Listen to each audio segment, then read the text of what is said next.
I was thinking this morning that how is the Messiah a prophet like unto Moses? And I was thinking about the prophetic mention in Deuteronomy 18 when he says he'll rise one up from amongst his brethren, and when he comes, hear him, or in the Hebrew, to shema, to hear and obey. And we think about Moses leading the people out of Egypt,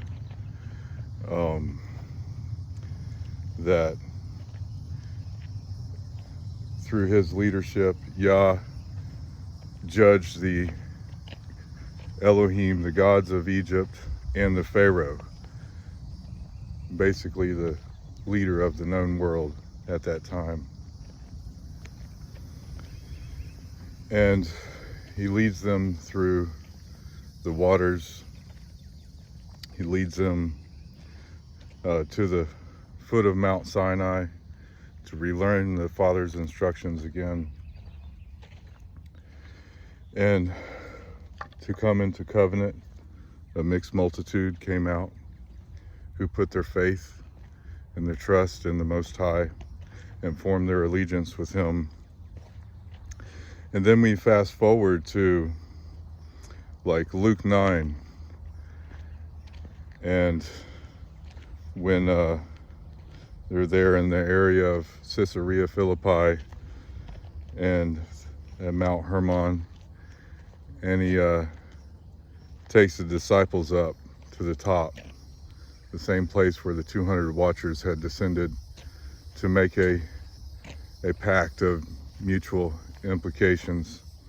And at the Mount of Transfiguration, you have the vision of Moses and Elijah. And then you have the cloud. It's like a replay of Mount Sinai.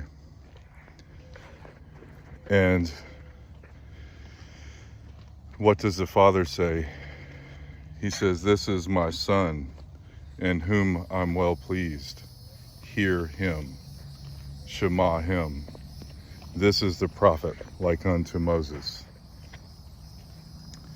And now our current active high priest is going to,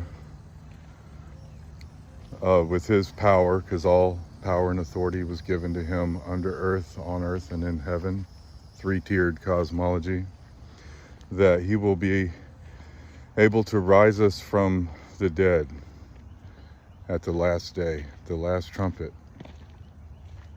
And then he will judge the God of this world, Ha-Satan. And the death angel will finally pass over once and for all. And our sins will be not just covered as they are now, but they will be put away as far as the east is from the west.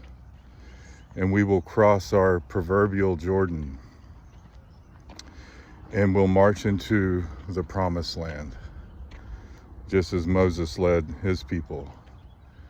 And we'll sit down at the table in the kingdom with all the great patriarchs and have the biggest Passover ever, and then get to share in that cup that the Messiah passed on in Luke 24. This is the second Exodus, the one that is so great that we'll not think to talk about the first one, depending on how you take the second Exodus. But I just thought it was a beautiful picture when you expand it out and realize why the Messiah was a prophet like unto Moshe. And just like Paul says, our blessed hope, we look forward to the coming kingdom when there will be right ruling and his Torah will flow out from Mount Zion.